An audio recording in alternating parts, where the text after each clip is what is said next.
Welcome back. It's Sports Talk, and this edition of the program I have with me Mike. Nice to have you, Mike. Thanks for having me this morning. Glad to be here. Let's get started. Of course, we start from the local scene where key stakeholders in Nigerian sports have commended President for his hands-on approach to developing the sports sector, describing his leadership as a turning point for the country's sporting fortunes. Do we have more reasons to praise the president, especially with the Nigerian Olympic Committee, National Sports Commission, of course, the Football Federation, and the other federations looking busy in the course of the year?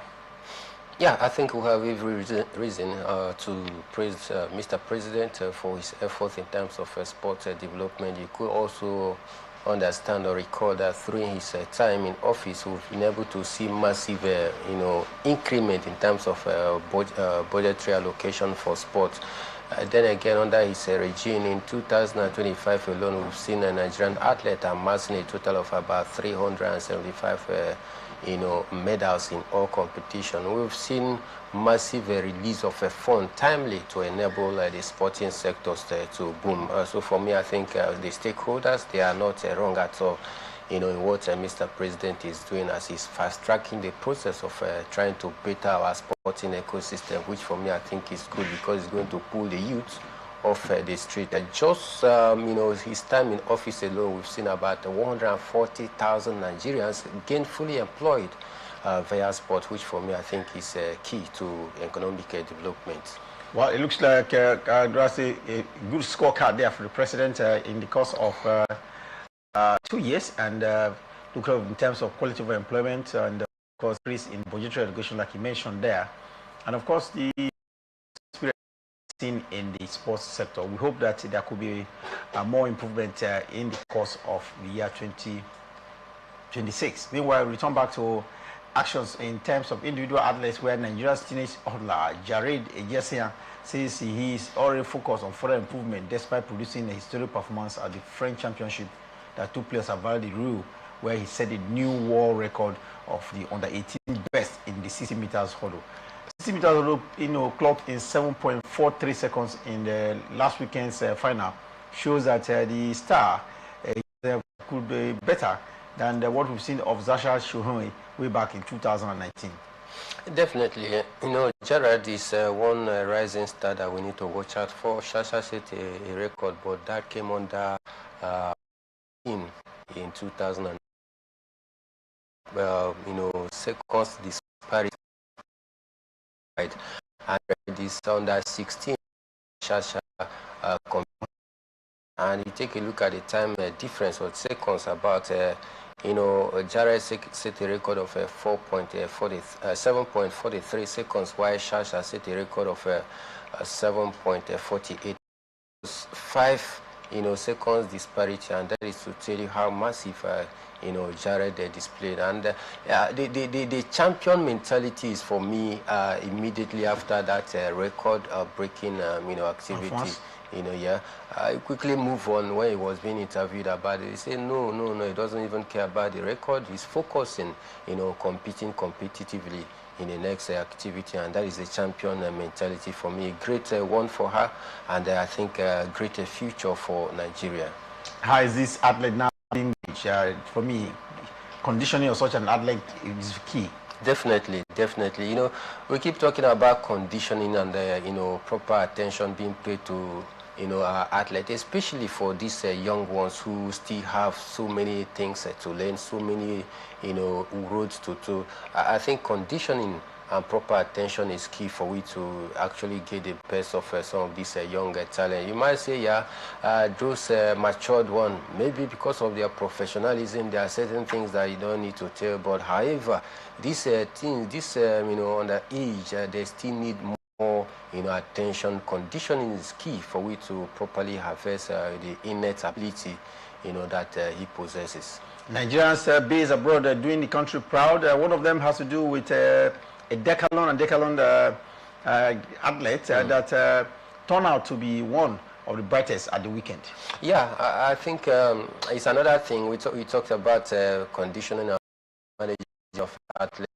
While we are seeing some athletes move the opposite direction, seeing others based in abroad, the British star, switching to Nigeria, and I think for me it's a good one. But then I think he has a Nigerian mother, yeah, and a German father. Yes, but talking about Shetler. Yeah, but Shetler has been representing the Great Britain for some time right now. That switch of allegiance just took place just a few months ago.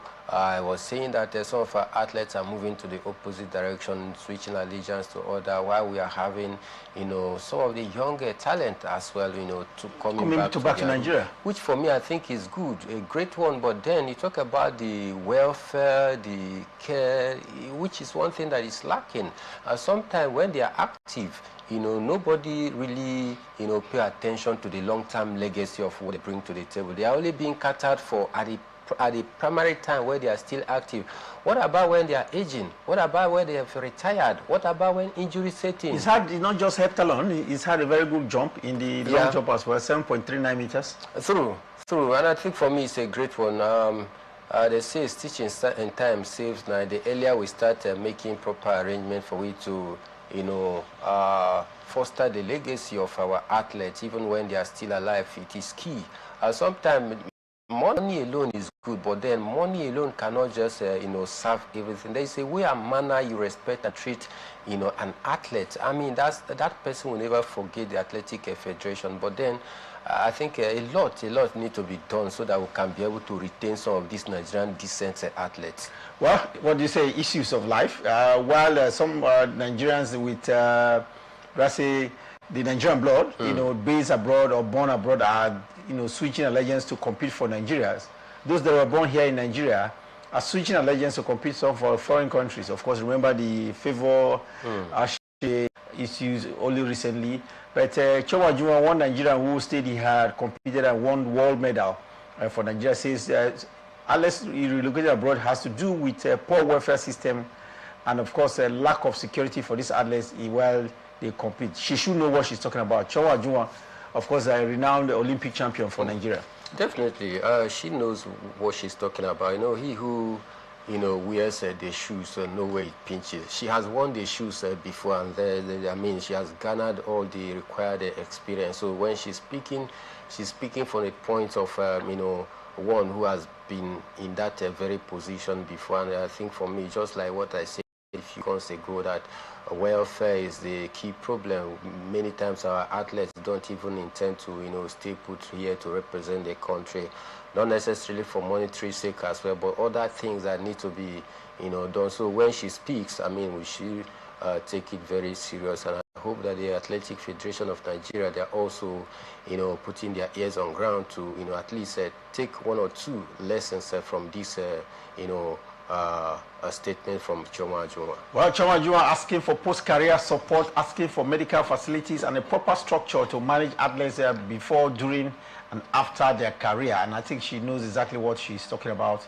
And the sports authorities in Nigeria need to urgently ensure that there's a proper structure, that she policy, like I said, before, during, and after the careers of these top Nigerian athletes. We've seen some that have suffered, some have even veered into other, a profession that is not when they want it, but that's the way the system has forced them. So I think I stand with Choma Juma, a Nigerian Olympic champion, who says that the sports authorities must ensure that there is an existing structure that manages athletes before, during, and after their career in sports, and of course representing the country. Doing that, she believes strongly that if there's a proper structure in place, we won't find the favor Ashi and of course others who are dumping Nigeria for Turkey and the rest of the foreign countries. That alone is the reason why these athletes are moving.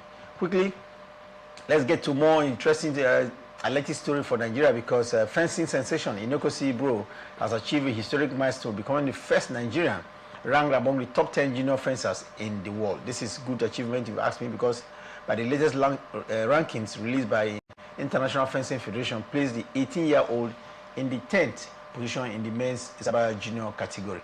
This is the way to go. Management is key now. Sure, management is key. We've seen Brew, one of the rising star, first Nigerian, to win the first ever global men's Sabre medal for Nigeria. So for me, great one. moving to top 10 right now. It doesn't come easy, surpassing, sitting second as the highest African, athlete in that, parameter behind Ahmed of Egypt, which for me I think is a great one. We talk about condition, we keep talking about welfare, proper planning, attention being focused, to ensure that some of these young athletes, get a better facilities to train, we get better, equipment, get better attention, and I think we can just, go beyond where we find ourselves right now. If all these things are properly, taken stock about and show serious commitment toward ensuring that the welfare of athletes, are catered for, I think some of these young ones can even become greater. Well, this is where we'll take a break. And when we return for a break, we'll bring you some more exciting sports stories, especially from the local scene.